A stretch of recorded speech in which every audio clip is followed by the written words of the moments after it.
Hollister, Coach, Abercrombie, Juicy Couture, Lexus, BMW, Apple, iPod, iPad, Sony.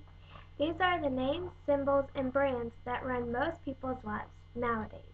We are a generation that desires faster and better than ever before. We spend more money, have more debt, and less savings than any other time in the history of our nation. We can shoot video on our phone that we carry with us each and every day, and send that video thumbnails to people instantaneously so that we can get their reaction so that we know how to feel about what we just did or saw.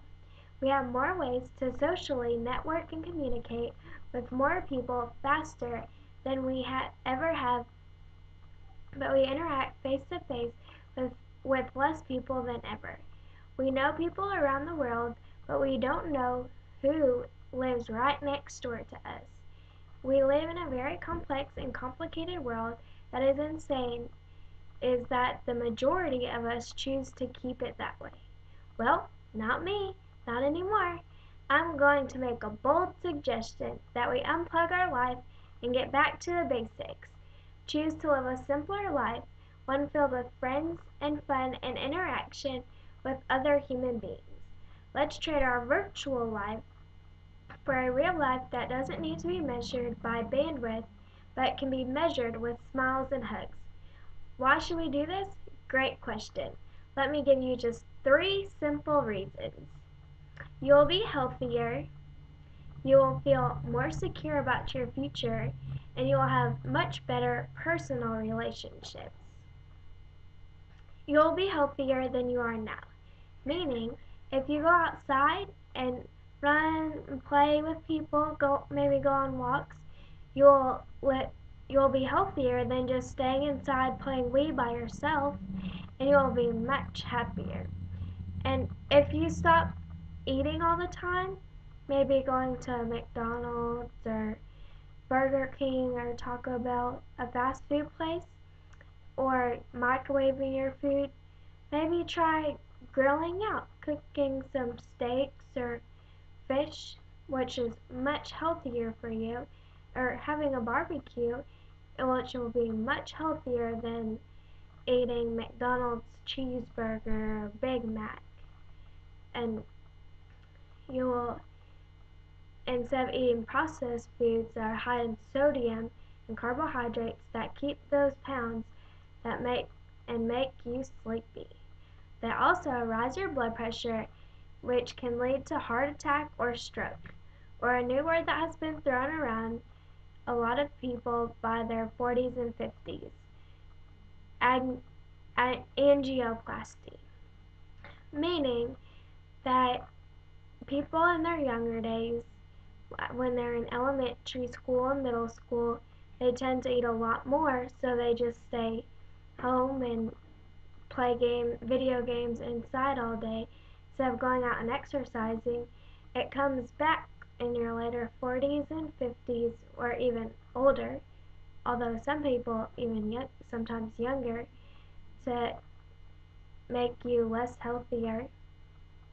The healthier you eat, the more energy you'll have, along with your significant other, which is a huge bonus.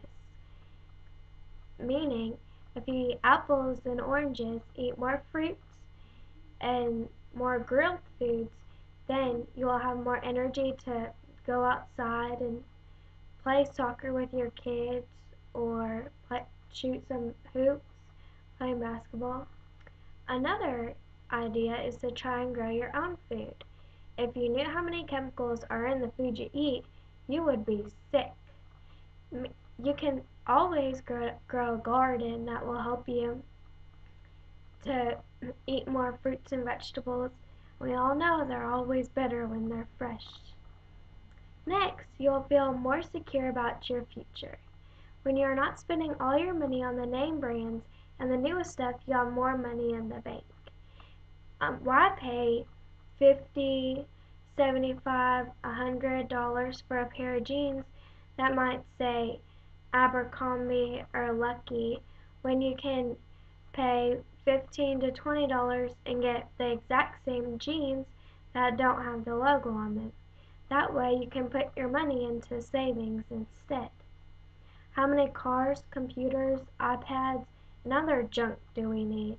We can only drive one car at a time, and in the end, it's only something that will get us to where we want to go anyways. Why pay $3-4 a gallon in gas when we can get out and ride our bikes or walk somewhere or rollerblade and enjoy the fresh air and even get to know people better talking to them and hanging out with them? How many clothes can you wear? The fewer clothes you have, the less time it takes to decide what to wear. Only keep what you really like, then wear what you have. Meaning, why have 25 shirts if you only wear 3 of them? You could always give them to somebody who doesn't have the money, or donate them to a shelter, some people that don't have any clothes. You never need more than what you can wear. Additionally, if you know how to grow your own food and take care of yourself, you never have to rely on someone else taking care of you. Remember all them folks who went crazy when the power went out in New York? If you make your own food, if you have your own garden, you're able to make your own food, then you won't have to worry about going to the store or having people run out on anything, because you'll have it all right there when you need it. People might even come and ask you for some.